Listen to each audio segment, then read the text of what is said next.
So now that we've finally built up an understanding of how information is sent, especially at the application layer, whether we're using HTTP or WebSockets or a different protocol, we have a way of creating APIs. It stands for Application Programming Interface, and that's a very, very general term because API is just used very loosely. It's pretty loosely defined. It's really just any type of programming interface. So for example, in a web browser, there's this concept of local storage. It's basically a way of storing information in a browser persistently, but it's specific to a single machine. For example, when you go on youtube.com, you can toggle whether you want to use the light theme or the dark theme, and that information is usually stored in your browser in local storage. And to access local storage, there's an API. And in this context, API just means, the interface that we use to access local storage. It's pretty simple. We basically read and write from local storage, but that,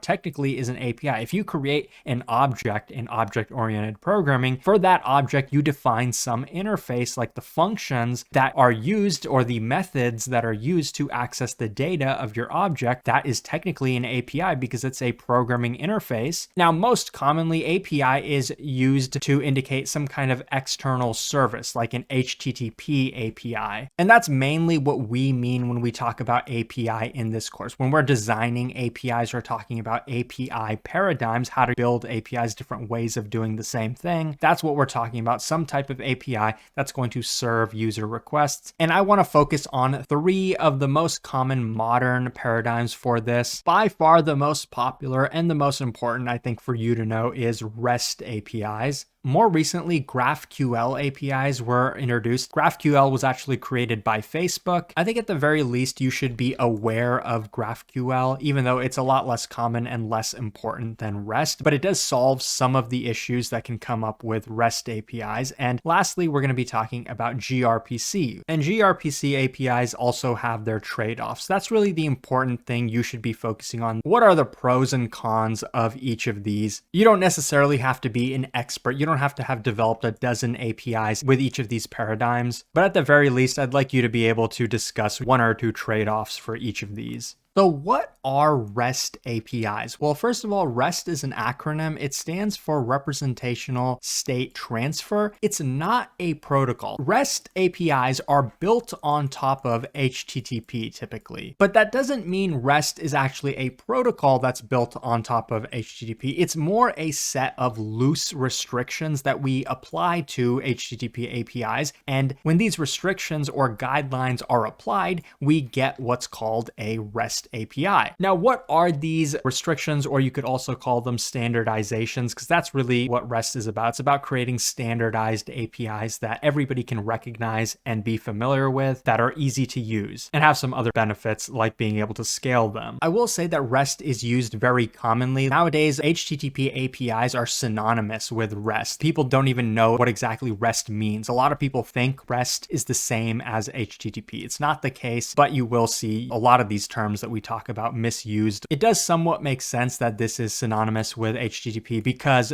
for the most part, there's a good chance you've exclusively interacted with REST APIs and nothing else. Now, the biggest thing about REST APIs is that they are stateless. It's called representational state transfer because what's going on here, when we send requests back and forth from the client and the server, we want to send everything that we need to know about that request and that response, because that's what REST is all about. We are making those GET requests, POST requests, all those kind of methods that we talked about with HTTP. Remember, REST is built on top of HTTP. It very closely aligns with HTTP. With responses, we are getting those status codes like 404 or maybe, 201 something. But one of kind of the standards that we apply is that this has to be stateless. First of all, what's an example of actually having state? Well, suppose we have an endpoint like this, and this is a GET endpoint. We have the domain, youtube.com, and every REST endpoint is associated with something called a resource. A resource is a noun. It's a thing. In this case, we have videos. A video on YouTube is a resource. We could also here have had a user or listing for that video. We have a video ID. Let's just use ID for short here. And then for that video, we want another resource. Actually, we don't care about the video itself. This is actually how we would get a particular video, just a single video. We would get the ID of that video. And from this endpoint, let's say we get the video. Now for that video, maybe we want all of the comments. So we'd have another endpoint over here with comments, and this would actually give us an entire list of all of the comments. Now getting back to my point about state here, let's say we actually want to list a bunch of videos. We're on the YouTube homepage and we want to list by default, let's say this returns 10 videos. And then let's say we actually want 10 more videos. We scroll down, or maybe we go to the next page. Remember when there wasn't a news feed and we actually had to go navigate page by page? Let's say we have to do that. There's two ways we could implement that with our client server architecture here. The server could actually have some information for every single user. Maybe the server has some code. It's storing a session for every single user server side. This isn't a client side session, but on the server, it's keeping track of every single user. The server knows that I just saw 10 videos. Now I'm asking for 10 more videos. So it's going to remember that, and it's going to show me 10 new videos that's not a part of the original set. This is just a very high level example. The point is that this is stateful. This is not stateless. We want REST APIs to be stateless. That's the whole point of REST APIs. Now, another way to make this stateless, for the server to not have to know anything about every user, the server should not have to manage any state related to this. Technically, the server could access a database. Maybe there's a database over here. The server can access that, and there is some data written to the server about the user or something like that. This technically is REST. We are allowed to store persistent data in a database. Stateless does not mean we don't store anything. It just means that from the perspective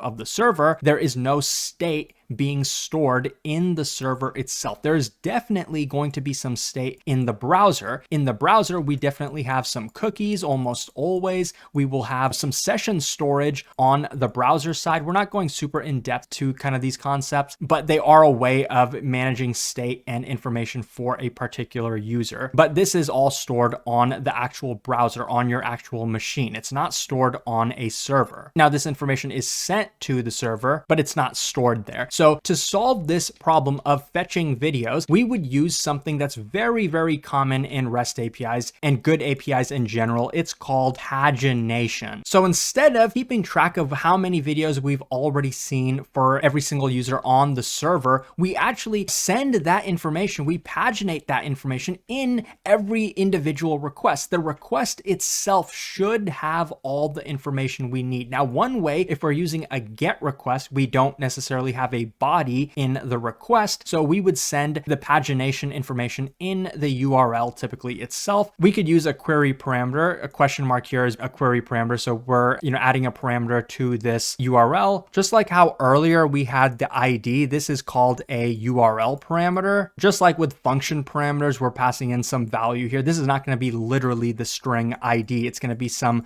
video ID. It could be XYZ, something crazy, but it identifies a video, and then that's how we get it. This is a URL parameter. We have something else called query parameters. It's just another way of having a variable in a URL, just a different format. So in this case, query parameters have a question mark. We could have two parameters. One is for limit. It tells us how many videos to fetch. Let's say limit is equal to 10. And then we could have another parameter. This is getting long, so I'm going to erase it, which is offset. And that's going to tell us where to actually start. So for our first request, we would say maybe the offset is 0. We want to start at the first video, and now we want 10 videos. Assume I also have that limit equals 10 here as well. Now, if we want the next 10 videos, we don't want the server to have to remember we already saw 10 videos, we want 10 more. So we send that in the request itself. Instead of the offset being 0, we say the offset is 10, and we also want 10 videos. So the offset is going to tell us skip the first 10 videos we already saw, show me the next 10 videos. We're limiting this to 10. We could limit it to 100 if we really wanted to, but the point is we can send this stateful information in the request. It doesn't have to be persisted on the server. The main reason we do this, right? Why jump through all these hoops? Who cares? Well, the main reason we do this is, what if you have more than one server? What if you actually have 3 servers here. When you, as a client, make a request, it could go through a load balancer, which we haven't talked a lot about yet, but this load balancer is going to route requests to one of the servers. Now, it could be possible that one of the servers does have the session information of a user. For me, for example, I make a request to this server. This server knows how many videos I've already seen. Now I want 10 more videos. What if the next time I make a request, it actually goes to one of these other servers? That wouldn't work. But if we change this to be a REST API where it's stateless, none of the servers have any state. Now they could be talking to a central database, which has all the data. These servers may be inconsistent with each other. They may not all have the session information for me as a user, but the database usually does have everything. But we're not going to get super in depth to that just yet. But when we make it so that these servers do not need to store any state information, we allow ourselves to scale horizontally. We can add as many servers as we want. With a RESTful API with that type of architecture, we are allowed to horizontally scale this. That's the big benefit of REST APIs.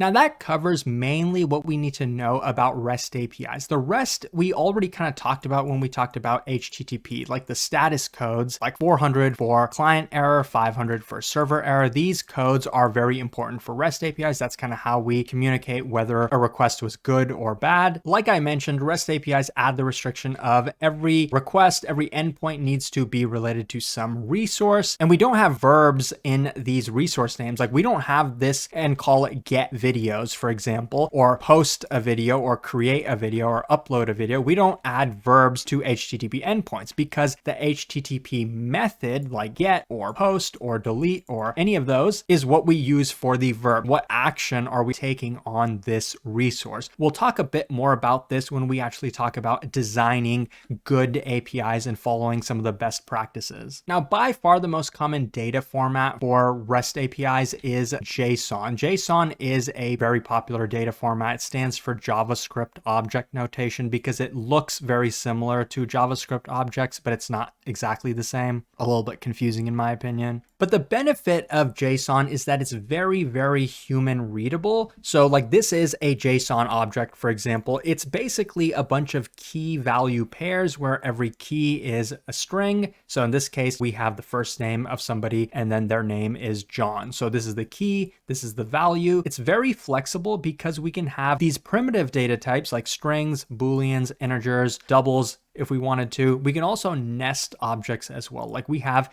a key here, address, but that's its own nested object. And that object has some key value pairs as well. We can also have arrays. Phone numbers here is not an object. It's actually a list of objects which correspond to a phone number. The home phone number, this is an office phone number, and we can also have null values. So big benefit here is that it's very, very readable, but performance-wise, we can actually do better, as we'll see when we talk about gRPC. Okay, now let's move on and talk at least a little bit about GraphQL and gRPC. GraphQL APIs are relatively new. I think back in 2015, they became public. They were created at Facebook, and there are really two main motivations behind GraphQL APIs. First of all, GraphQL is not a protocol. It's actually built on top of HTTP, but it only uses HTTP post requests because, as we're going to talk about, we need to send data in a body, and we know that GET requests do not have bodies, so we need to send it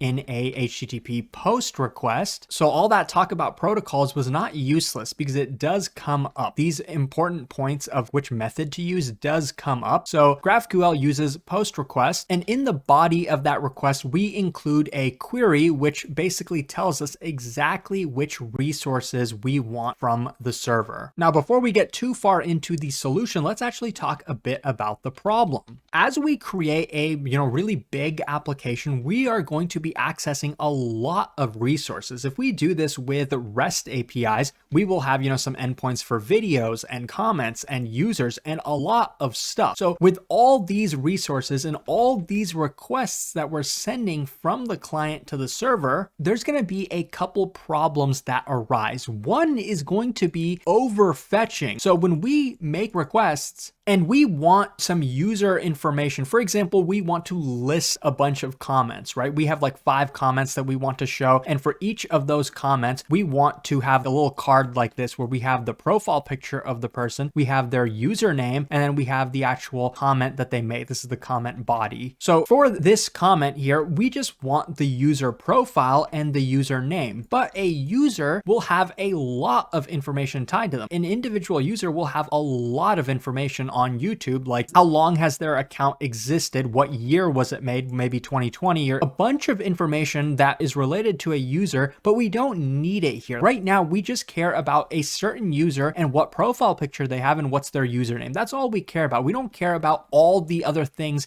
that are included with a user resource. So with a REST API, if we have 5 comments, for each of those comments, we want to get user information for the creator of that comment. We're going to end up fetching a lot of data that's not necessary. If only there was a better way for us to somehow specify that we only want the profile picture or we only want the username for that person. We don't want all the extra information. I guess what we could technically do with a REST API is add custom logic on our server to only get the exact fields that we want. But with this, we're going to have to be making a lot of server-side changes every time we come across a similar problem like this with overfetching. With GraphQL, we can do exactly that though. For every single resource, we can specify exactly which fields of that resource we want, and then only those fields are going to be returned to the client. So what happens is the client gets only the data that it actually needs, exactly what it needs. So with this, we basically save some performance costs. We can send less data over the network and then our application will be faster. We won't be fetching unnecessary data. So this is the main problem that we can solve with GraphQL, and GraphQL APIs are very, very flexible. Another problem though is underfetching, or having to make multiple requests for a comment section. Like we have 5 comments,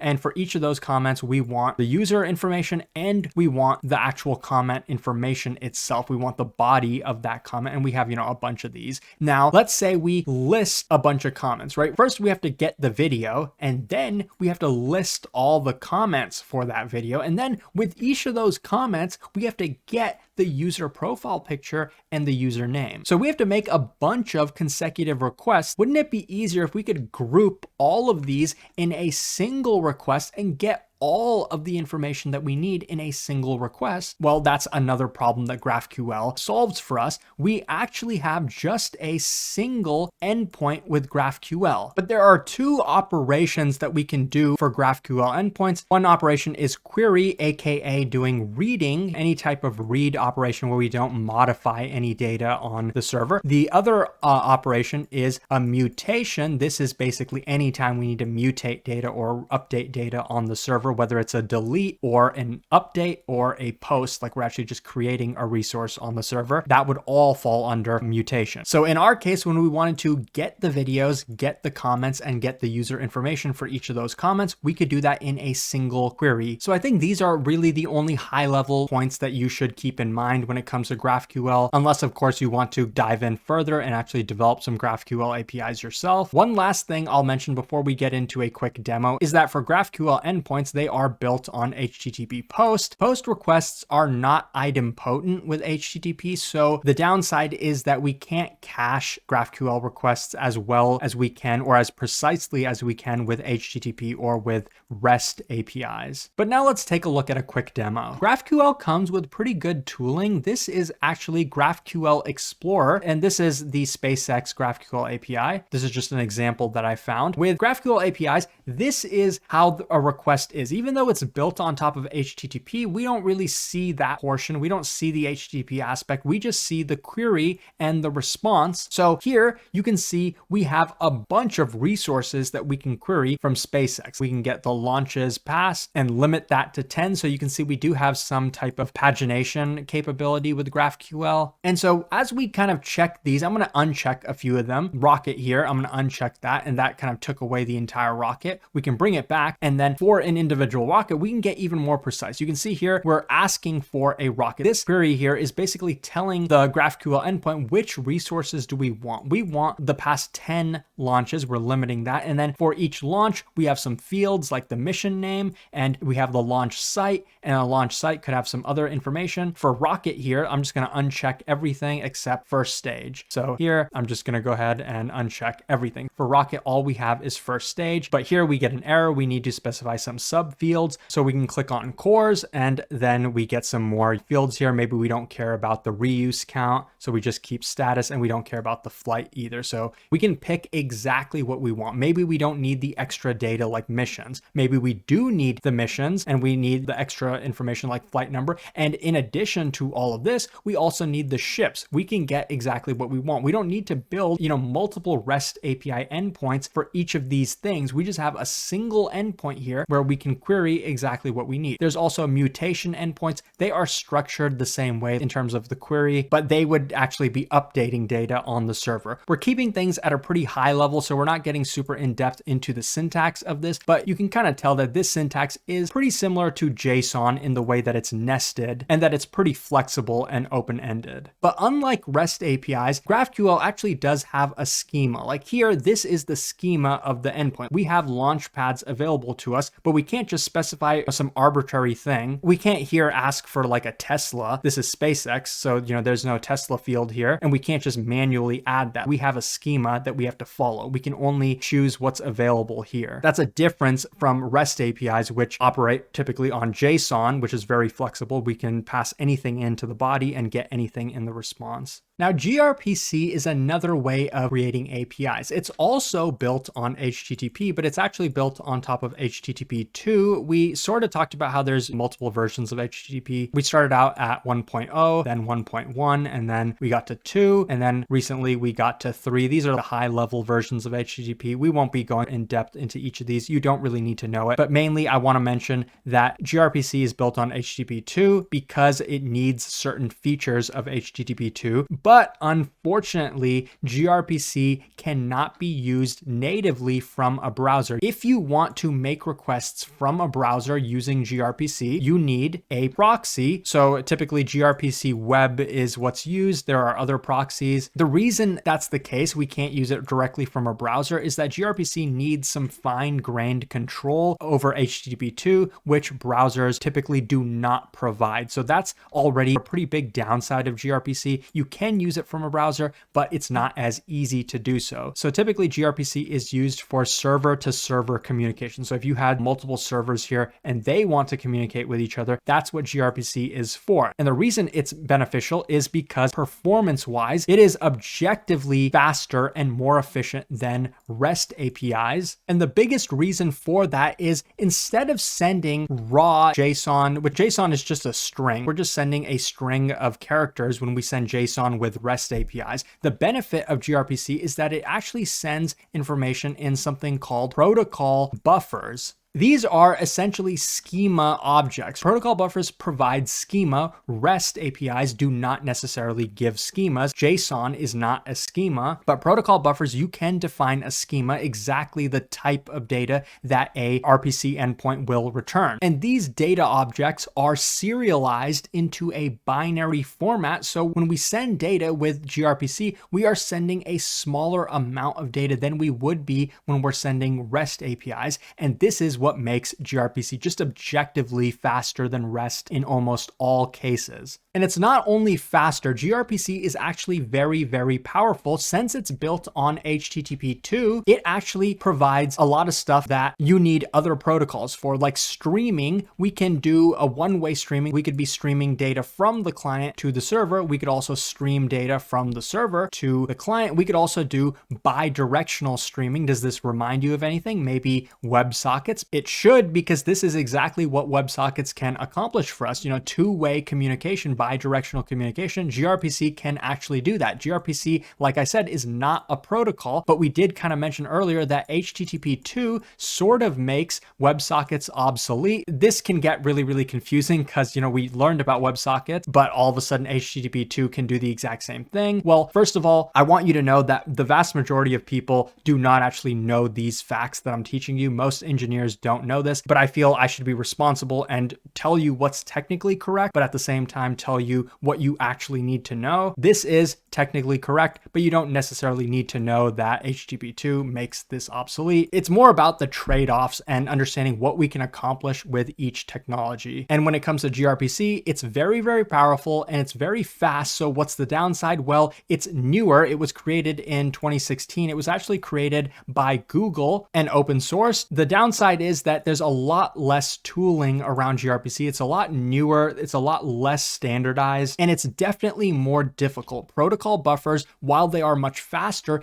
when it comes to development, they have schemas. Schemas can be kind of annoying. And with gRPC, you definitely need good tooling. We already talked about how it's difficult to use from a browser. If you're building an equivalent API, using gRPC would certainly take you less time than just using REST. REST is a lot more popular. It's a lot easier. And in general, just has a lot more community support. Also with gRPC, even though it's built on top of HTTP, we know HTTP does have status codes. So, with a request and response, we know what happened, whether it was good or bad. With gRPC, we don't have that. We actually have error messages. gRPC does not really make use of the status codes of HTTP. You actually have to have your own custom error handling based on those error messages that you define server side. You have to handle that client side however you decide. So these were a lot of the technical trade-offs. I'm going to talk a bit about the developer experience, and we'll take a look at an example right now. So here's an example from the public Google Docs. This is an example of a protocol buffer schema. A message is basically a keyword which defines a schema. This schema is called a search request. It has 3 fields. One is the query field, and these fields are actually ordered. As you can see, query is the first field, page number is the second field, the third field is results per page. Because this is going to be serialized and then deserialized into like a binary format with zeros and ones, it's not going to be human readable. So we do need to put the ordering of each of these fields, because once it's deserialized, it will basically turn into an object in your programming language of choice. You could be using any of these supported programming languages, Python, Go, Java, anything like that. And this protocol buffer will be converted into an object in your language. And this is Proto 3 syntax. It's the most current version. And all of this would go inside of a .proto file. Now, to actually create a gRPC API, you would, again, in a .proto file, you could, define some messages,